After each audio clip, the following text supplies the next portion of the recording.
Last night, the Critics' Choice Awards took place, and here is a list of the winners in some of the main categories. For Best Picture, Boyhood.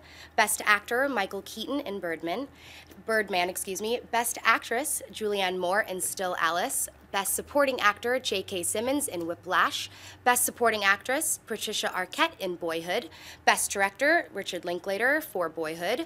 Best Animated Feature, Lego Movie. Grand Budapest Hotel for Best Comedy. Best Action Movie went to Guardians of the Galaxy, and Interstellar took Best Sci-Fi and Horror. Miri, you were at the awards last night. Was there anything that was a surprise or that stood out to you? No real surprises in terms of who won. I will say that right out of the gates, I was thrilled to see the Lego Movie not only get nominated, but win. So take that, Academy. For me, that was like the biggest and most flagrant snub in the Oscars. So I was very happy to see it get the reward that I felt it deserved. In terms of stuff that stood out to me, I thought the speeches were actually really, really well done. And there was a lot of a call to diversity, given that it was Martin Luther King Jr.'s birthday. There was a call to humility on the part of some of the older actors that have been around a while, Kevin Costner and Michael Keaton, both kind of driving the point home that they're very lucky to be doing what they do. And Kevin Costner won a Lifetime Achievement Award, and he used his speech to talk about all the people that make films that we never hear about, the people that don't make a lot of money, that work long hours, the crew, the caterers, the drivers.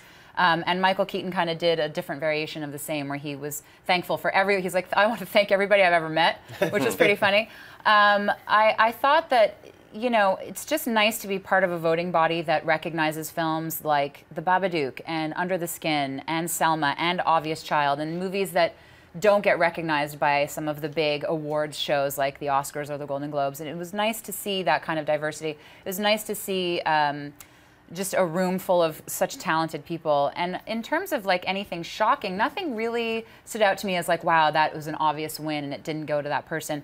You know, Boyhood won Best Picture, and for me, I would have liked to have seen Birdman win, because I liked it. Just, it's hard to compare, they're so different, but I felt like Birdman was the picture of the year. But I wasn't surprised that Boyhood won. There was nothing that was like shockingly wrong to me. But I was very appreciative of particularly Jessica Chastain's speech, which I don't think there was a dry eye in the house. I mean, she just said such beautiful words about the importance for there to be more diversity and for people to be able to see themselves on screen. And I thought it was really cool. It was a very moving, inspirational evening. All right, Christian? It's funny because minus the categories that the Academy doesn't have, you know, the comedy, which they should have, by the way, and sci-fi and action movies, I think that the Academy, the winners, minus the Lego Movie, obviously, those other winners seems like it's approaching what's going to happen in the Academy anyway. I think that a lot of those, you might get a couple surprises on the ones like we talked about yesterday, but for the most part, it looks like Keaton.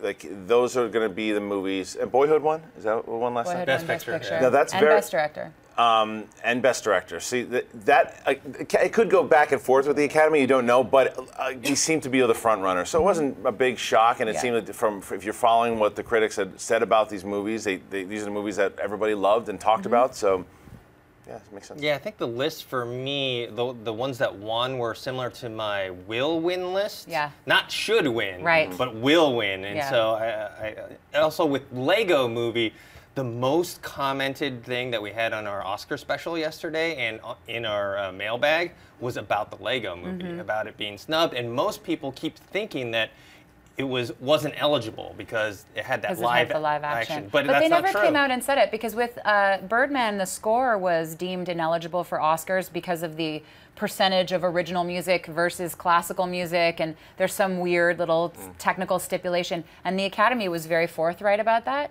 I would imagine that if there was some disqualifying thing, it's right, look what happened with Whiplash. They would come out and say it. They would be like, no, we love the Lego Movie, but we couldn't include it. They haven't said a word.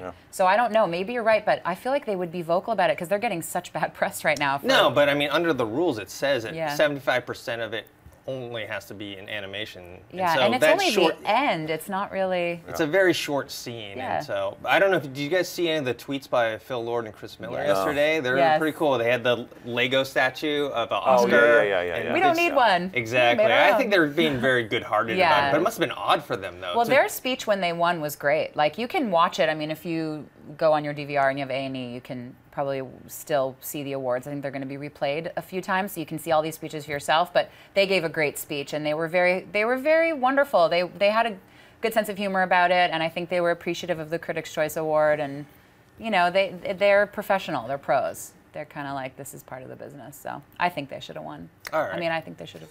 Hey everyone, if you liked this video, click that thumbs up button and make sure to subscribe to our AMC Movie News YouTube channel. It's free and helps you stay up to date with all the latest movie news, as well as our daily AMC movie talk show. Also, make sure that you follow us on Facebook and Twitter to stay up to date with all of our special promotions, contests, and prize giveaways.